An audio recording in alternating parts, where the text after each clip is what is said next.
جوان جو کہ ایک چھوٹے سے ٹاؤن کا شہر کا بھی نہیں ہے، وہ اس نے اس طرح جان دی کہ پوری دنیا میں ہنگامہ ہو گیا. یہ کون شخص ہے؟ 28 سال کا جوان. اسے پوچھا جاتا تھا کام کرو، امام کے لیے کیا کام کرو، تو وہ کہتا تھا امام بارگاہ میں جو آپ کا سینٹر ہے، جو مجلس ہو رہی ہے، وہ کہتا تھا مجھے سب سے سخت کام دو. کہتا تھا کہ میں سب سے سخت کام امام حسین کے لیے کرنا چاہتا ہوں. تو وہ اس کو سب سے سخت کام دیتے تھے، نیاز کو تقسیم کرنا، دیکھ کو یہ کرنا وہ.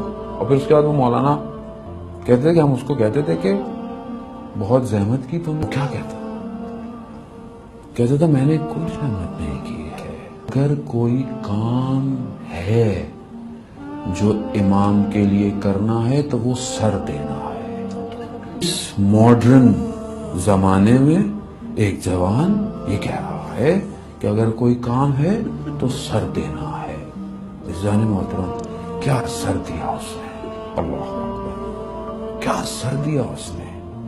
ایسا سر دیا کہ سارے آج کے زمانے کے سر کٹوانے والوں کا سردار بن گیا.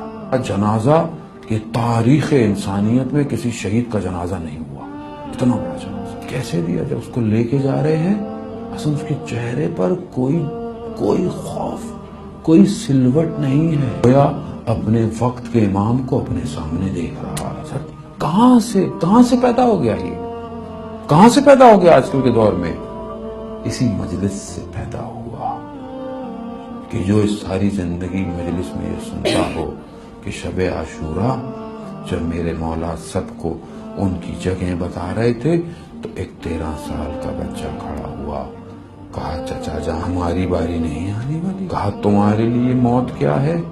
کہا شہد سے بھی زیادہ میٹھی. اللہ جانے موت سمجھنے کی کوشش کرے، معاملہ کوئی اور ہے.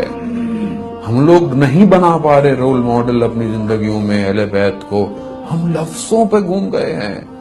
13 سال کا بچہ یہ کہہ دے، کس کے سامنے کہہ رہا ہے؟ وقت کے امام کو.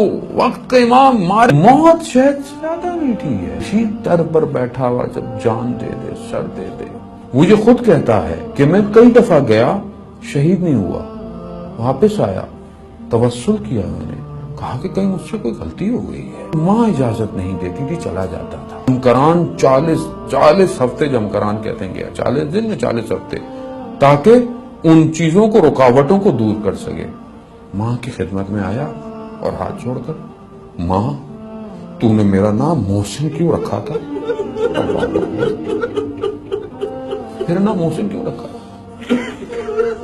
اس محسن کی یاد جو در اور دربار اور دروازے کے درمیان، اسی محسن کے واسطے اجازت دیتے. اللہ اکبر، بہم معرفت جوان تھا. کیا معرفت تھی اجزانے، اسی معرفت سے تو گیا. ایسا گیا اپنے باپ کے قدموں کو چومتا ہوا، اپنی ماں کے قدموں کو چومتا ہوا، اپنی زوجہ کو کہنے لگا کہ بس اب میں اگر واپس نہ آیا تو حلال.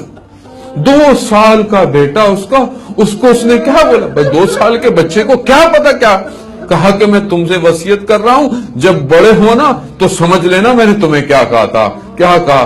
بیٹا دیکھو میں جا رہا ہوں، اگر واپس آ گیا تو میں تمہاری تربیت کروں گا، لیکن دیکھو بیٹا اگر واپس نہیں آیا تو میرے ان باتوں کو یاد رکھنا. میں نے تمہاری اور تمہاری ماں کے محبت کو دل سے نکالا ہے، میں حضرت زینب کی محبت کو اپنے دل میں حاصل کیا. معرفت تھی کہ میں اس محبت میں سرشار اتنا تھا کہ مجھ سے گوارا نہیں ہوتا، بیٹا میں نے تمہاری محبتوں کو دل سے نکالا ہے. ہاں یاد رکھنا، دیکھو اگر کامیاب ہونا چاہتے ہو تو اپنے آپ کو اس مقام پر لے جانا کہ خدا خود تمہارا خریدار بن جائے. خدا خریدار ہوا اس جوان کا. خدا خریدار، جب خدا خرید لے کسی کو، اس کی قیمت اتنی مہنگی ہو جاتی ہے دنیا کے اندر کہ چاہے تاریخ کے اوراق ان کو مٹانا چاہیں، مگر جب بھی اسلام کی تاریخ میں نظر آئے تو سوائے شہدائے کربلا کے کوئی اور نظر نہ آئے.